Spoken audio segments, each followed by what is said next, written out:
mo o goal mo sa 2021?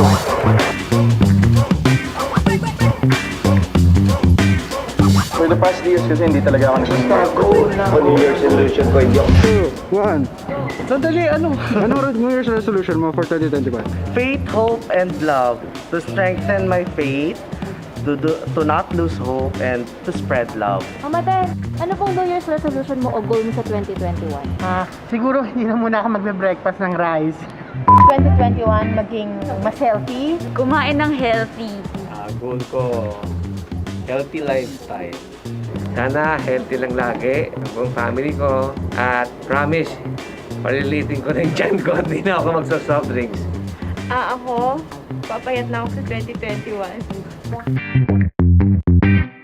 New Year's resolution ko siguro try kong lokohin yung sarili ko mag-gym yun para mas maging healthy tayo sa next year. Ang goal ko sa 2021, siguro more time with family and time for myself, makapag-exercise, yun.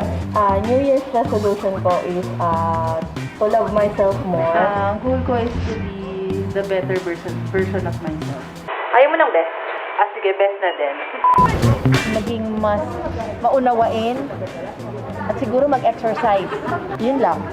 Go! 2021. New Year's resolution, bukod sa magpapayat, syempre mas focus na ako dun siguro sa sarili kesa sa ibang bagay. Tapos more time sa family. Yun. Anong New Year's resolution o goal mo sa 2021? Huwag lang magkasakit. Kumain ng tama.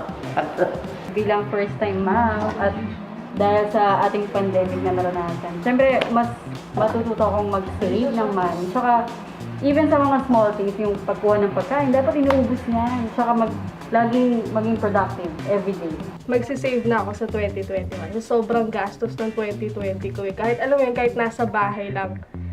Gastos sa pagkain, gastos sa online games. Siguro sa 2021, magsisave na ako. Ang New Year's resolution ko ay face your fears. Gawin yung mga bagay na dati kinakatakutan kong gawin this 2020. Anong New Year's resolution mo o goal mo sa 2021? Magmahal ng tamang tao. Pagmahal ng tamang tao. Parang natin.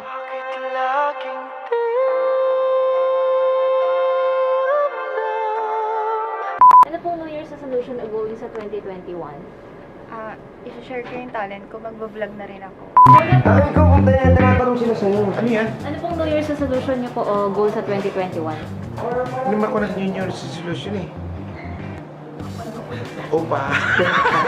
For the past years kasi hindi talaga ako nag-New Year's resolution kasi parang nagkakaroon lang ng frustration kapag hindi natutupad yun within the year. So what I do is just really improve yourself every day. So yun lang, para walang pressure. Para happy pa rin tayong tinitake natin ang bagong taon. Basta go on lang, go on lang. Forget the past. Wala na yun.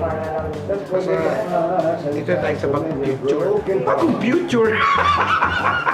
May lumang future ba?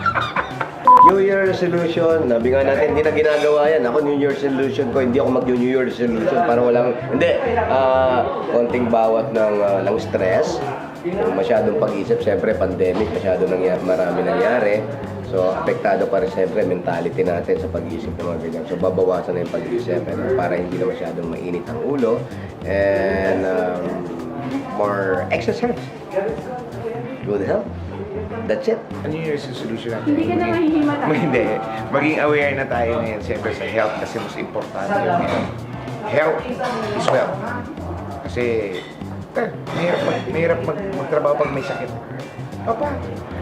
So ito mga Dabber Cats, ang week 10 natin para sa Let's Vlog It. So kailangan ipapasok po natin ang linya na bayanihan of the people. Okay? Tapos dapat same pa rin. Same like yung mga ibang mechanics natin. Dapat 2 to 5 minutes lang. At kailangan email ang vlog entry until January 3, one day after my birthday. So hanggang 8 PM po pwede namin hintayin yan at pwede niyo pong i-email yan sa eb.letsvlogit@gmail.com. Well, ang mananalo lang naman ng second prize ay mag-uwi. Meron 2 winners of 5,000 pesos at isang winner since 2021, mga Dabber Gods, 21,000 pieces. Kaya email na kayo mga Dabber Cats ng inyong mga vlogs. Dito lang yan sa Let's Vlog It. Video lang. Okay. Bye.